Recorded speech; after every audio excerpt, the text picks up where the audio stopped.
저는 임마누엘 서울교회 총권사회를 부회장으로 섬기고 있는 김인자 권사입니다. 저는 완전 우상숭배 집안이었고 종가에서도 아주 종종손 집안, 또 저희 아버지는 산자리를 보는 직관 역할도 하셨고 선앙당 대주 역할도 하셨고, 그래서 태어나 보니까 우상 가문이었고, 그래서 철저하게 사단의 12망대 아래서 완전히 죽었고 멸망당한 가문이었어요. 제가 초등학교 1학년 때인가 제 밑에 동생이 둘이 한 날 이렇게 저희 집에서 3일 동안 굿을 크게 하는데, 동생 둘이가 막내 동생, 그 위에 동생 이렇게 죽어나가는 걸 보면서 그때부터 캐션 마크가 생겼어요. 사람은 왜 죽을까? 태어나면은 나이가 많이 먹어서 늙어서 죽는 게 아니라 왜 어릴 때 죽을까? 엄마 아버지는 동생을 낫게 한다고 굿을 했는데 왜 죽을까? 인간이 뭘까? 제가 어릴 때부터 꿈을 많이 꿨어요. 이제 꿈을 꾸면 그게 다 맞았어요. 학교 친구 아버지인데 그 아버지가 죽는 꿈을 꾼 거예요. 이제 새벽에 나와서 엄마한테 누구네 아버지가 어젯밤에 죽는 꿈을 꿨다고 그랬더니 엄마가 애들 꿈은 개꿈이라 그랬는데 그날 오전 10시에 농약 먹고 자살한 거예요. 그리고 그 작은 아버지도 목매달아 죽을 때 꿈을 꿨는데 맞았고, 우리 큰집 올케 남동생하고 동네 선배 오빠가 물에 빠져 죽을 때도 꿈을 꿨는데 그게 다 맞았고, 그때 이제 엄마가 손잡고 데리고 간 게 우리 이모가 수양딸로 있는 무당한테 찾아간 거예요. 무당을 해야 된다는 거죠. 무속인의 길을 가야 된다는 거죠. 그러니까 우리 엄마가 애들한테 무슨 그런 소리 하냐고 나온 거예요. 만약에 제가 예수 안 믿었으면 지금 무속인이 돼 있겠죠. 근데 저는 누가 전도하지 않았어요. 제 발로 제가 다 해봤는데 예수만 안 믿어왔기 때문에 마지막으로 그 좋다는 예수 한번 믿어보고 죽자. 87년, 86년도 그때 이제 제가 감리교회를 갔는데 첫날 목사님 말씀하신 메시지가 그 목사님이 저를 다 보신 것 같더라고요. 그래서 엄청 울었어요, 첫날. 근데 그 은혜 받고 딱 유효 기간이 1년이더라고. 1년 지나고 나니까 그렇게 너무 행복했는데 조금 멈췄던 꿈은 도로 꺼지고 갈급함이 해소가 안 되는 거예요. 예수 믿고 나서 꾸는 꿈은 어릴 때 꾸는 꿈하고 달랐어요. 예수 믿고 나서는 밤마다 우리 애들 아빠가, 남편이 밤마다 저를 죽이려고 손도끼를 새파랗게, 날이 새파랗게 손도끼를 들고 쫓아다니고 인디안 긴 창 있죠.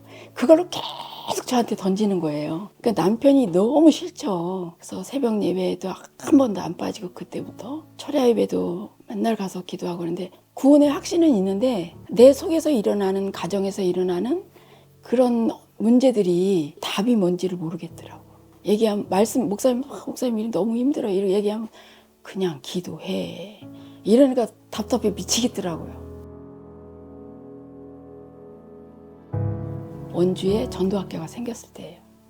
근데 그 주간에 목사님이 강단에서 거기 저 상록 아파트 있는데 어떤 교회가 있는데 전도학교라는 게 있는데 거기 이단이니까 가지 말라고 하셨어요. 어느 날 이제 꽃꽂이 하는 집사님이 거기 상록 아파트 상록교회에 전도학교가 있는데 말씀이 너무 좋다는 거예요. 우리 한번 가보자는. 그래서 목사님 가지 말라고 했잖아요. 그랬더니 아니 가서 들어보고 이단이면 안 가면 되지 이상하면. 그래서 이제 다음 주 월요일 날 10시에 전도학교를 가기로 하고 이번 주에 제가 사고가 난 거예요. 토요일 날 새벽에 사고가 난 거죠. 영동고속도로에서. 제가 33살에 사고 났어요. 2년 8개월, 3년 가까이. 의식도 오랫동안 없었고요. 근데 이제 중환자실에 있을 때 저희 엄마 말로는 그러더라고요. 이렇게 살 색깔이라고 생긴 데가 이 손톱만큼도 없었대요. 온몸에 폐혈증이 와서. 그게 내가 못 걷는다는 거를 모든 장애인들이 그거 되기까지가 힘든데 그거 되기까지가 제가 한 4년 걸렸어요. 병원에 입원해 있을 때 의식 돌아오고 나서 저희 교회가 이제 다락방을 접한 거예요. 그 사이에. 그래서 담임 목사님 부부하고 따님하고 1차 합숙을 먼저 갔다 오시고 두 번째로 원주 차동호 목사님이 부산으로 1차 합숙을 갔다 오셨는데 근데 그 전에 원주에 있는 그 다락방 교회들이 원주기도병원 병원 전도를 나오셨어요. 지금도 누군지 기억은 안 나는데 그 팀들이 와서 이제 맨날 병원 전도를 하고 가는데 우리 간병인 아줌마가 우리 아줌마도 예수 믿는다고 이러니까 이제 저한테 온 거예요. 그리스도가 누군지 아느냐 물어보는데 그땐 제가 말을 못할 때거든요. 그래서 모른다고 이제 고개를 이랬더니 근데 예수 믿냐 그래서 나도 믿는다 이제 끄떡끄떡 이렇게 그래서 했더니 진짜 예수를 안 믿고 가짜 예수를 믿었다는 거예요. 근데 한 3일은 무지 화가 났었어요. 지만 예수 믿나? 내가 믿는 하나님하고 지가 믿는 하나님하고 다른가? 이제 그런 것 때문에. 근데 제가 가만히 생각해 보니까 그분이 그리스도 3직만 딱 말하고 갔어요. 가만히 생각해 보니까 제가 제사장 되신 예수는 아는데 왕적 권세 가진 그리스도, 선자적 권세 가진 그리스도는 아무리 생각해도 모르겠더라고요. 근데 그 다음 주에 또 왔더라고요. 그래서 제가 간병인 아줌마 불러보고 시켜서 저분 모시고 오라 그랬어요. 그래서 와서 당신이 말한 그거 나한테 다시 말해봐라. 이래서 복음 듣고 영접하고 그 다음부터 안 왔어요. 그리고 차동호 목사님 오셔서 다락방 시작하게 된 거였어요. 그 복음 받고 나니까 뭔지 모르게 힘이 나고 기쁨이 있는 거예요. 늘 즐겁고. 그러니까 병원 선생님들이나 의사 선생님들, 간호 선생님들이 뭐가 그렇게 즐겁네요. 저보고 복음 받고 나서. 그러면서 병원 전도가 시작이 됐죠.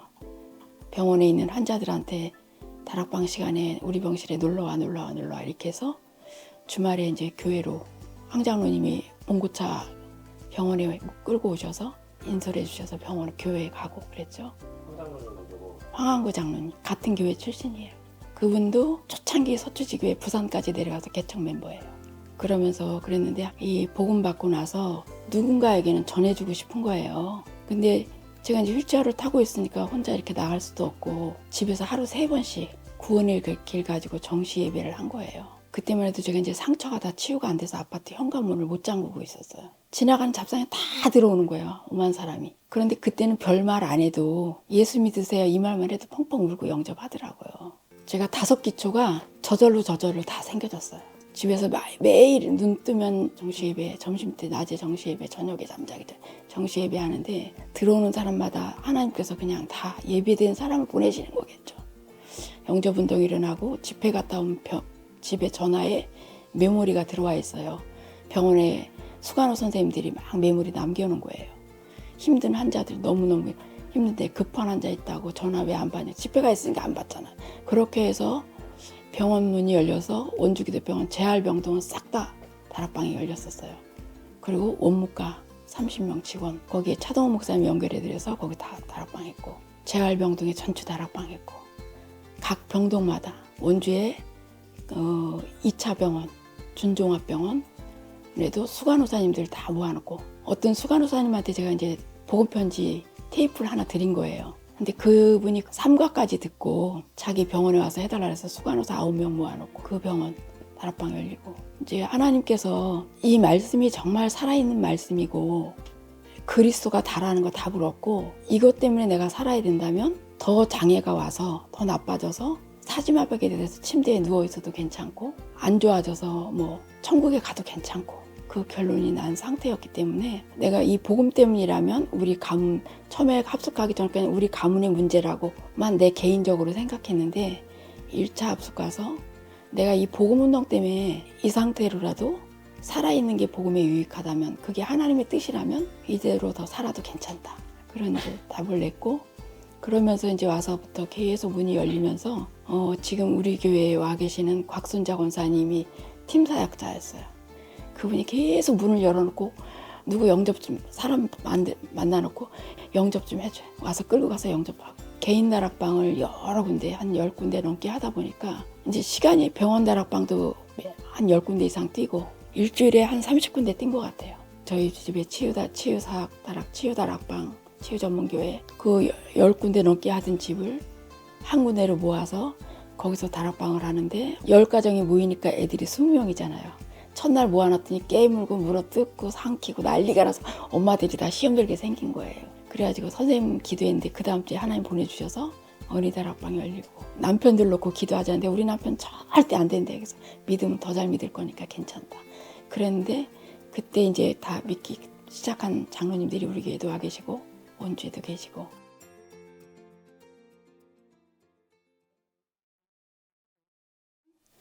태어나 보니까 창세기 3장의 12가지 문제 속에서 태어났기 때문에 우리 부모도 답을 몰라서 나에게 우상 숭배하는 것만 가르쳐줬거든요.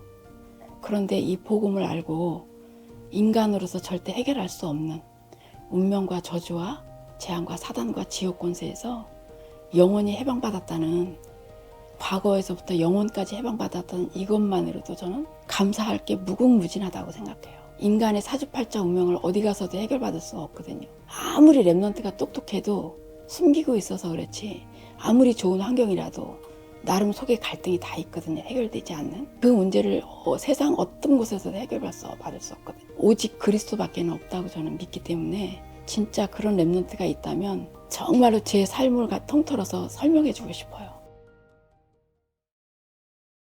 저는 이제 초창기부터 쭉 봐왔지만 다락방이 다락방에서 팀합숙, 팀합숙에서 미션홈, 미션홈에서 전문교회, 전문교회에서 지교회, 이제 237, 5천족까지 왔잖아요.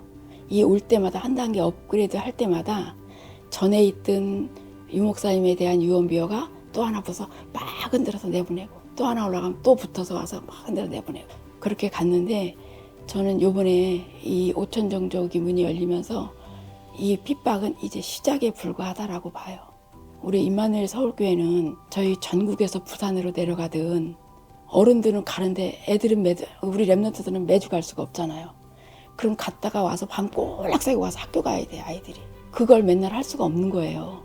그래서 제가 1년 내려갔는데 그때 한 7개월쯤 됐을 때 부산에서 오네시모반이라는 걸 했어요. 그래서 식당에서 문 딱 걸어 잠그고 전국에서 모인 사람만 따로 모아놓고 목사님 메시지를 주셨어요. 지교회 열기 전에. 목사님은 처음에 서울 목사님들이 너무 반대하니까 안 하신다고 하셨어요. 그런데 오수영 장로님하고 지금 우리 교회 안 계신 임복근 집사님이라고 두 분이 목사님을 면담해서 우리는 괜찮다. 근데 이 랩런트들은 어떡합니까? 후대들. 그래서 저희 임마누엘 교회는 랩런트 운동을 위해서 안디옥 교회로 세워진 교회예요. 그래서 서울에서 우수영 장로님 사무실에서 한 달 동안 첫날 31명, 둘째, 셋째 날 33명 모여서 한 달 동안 매일 모여서 지방에서 저희도 원주에서 매일 올라갔어요. 저녁에. 매일 모여서 기도회를 하면서 속전속결로 서초지교회를 세운 거예요. 오직 복음 운동만 하겠다고 한 사람들이 모여서. 근데 그때 멤버들이 다 나가고 지금 딱 4가정 남았어요. 4가정 남았는데 정말로 안타까운 건 앞으로 이 어려운 시대를 우리 후대가 정말 당당하게 살아갈 수 있는 이 복음의 언약을 분명하게 심어줘야 되는데 지금 그래서 3가지 뜰과 금토일 시대 나오잖아요. 진짜 이게 어려서부터 각인 뿌리 체질되도록 써민망대로 세워야 되는데 교회 안에서 이렇게 내분이 일어나는 게 저는 너무너무 가슴이 아프고 슬퍼요. 사실 혼자 매일 울거든요. 2단 3단 4단 소리 들어가면서 가족들한테 다 멸시받으면서 사람 취급 못 받으면서 여기까지 왔거든요. 죽어도 좋다고 생각하고 왔거든요. 그런 교회를 흔드는 게 너무 가슴이 아파요. 매일 기도하는 게 저는 우리 후대가 한 사람도, 한 랩런트도 이것 때문에 어른들의 실수로 한 사람도 상처받고 낙심되는 랩런트 없게 해달라고 기도하거든요. 평생의 이 교회의 상처 때문에 평생 신앙생활 할 수 없는 그런 상처가 심겨지지 않게 해달라고 기도하고, 그게 너무 가슴이 아파서. 전도자 실수는 사람이니까 할 수 있어요. 우리가 복음 때문에 여기까지 왔지 사람 보고 온 게 아니잖아요. 저는 다른 거 없고 237 5천종족 3가지 뜰과 금토일 시대에 우리 후대가 이 언약의 바톤을 정확하게 이어받아서 지금 중간 역할하는 3040 시대, 그 3040 시대가 진짜 굳건한 반석 위에 세워져서 그리스도 위에 지은 집이 반석이라고 했거든요. 세워져서 후대에게 또 이 바톤을 이어받고 오고 오는 여러 세대까지 이 바톤이 세계복음화 언약이 하나님의 소원이 성취되는 그날까지 그게 지속되기를 원하는 거예요. 그래서 여기에 쓰임받는 분이라면 어떤 분도 조금 모자라도 괜찮고 부족해도 괜찮고 연약해도 괜찮고 이거 하나면 다 만족이다. 우리가 얼마나 강단을 놓고 주의 정도를 놓고 기도하지 않았으면 이런 일들이 벌어지겠어요. 그래서 정말 저희가 생을 걸고 기도하지 않은 것, 후대와 전도자를 놓고 교회를 놓고 그거 놓고 기도하고 있습니다.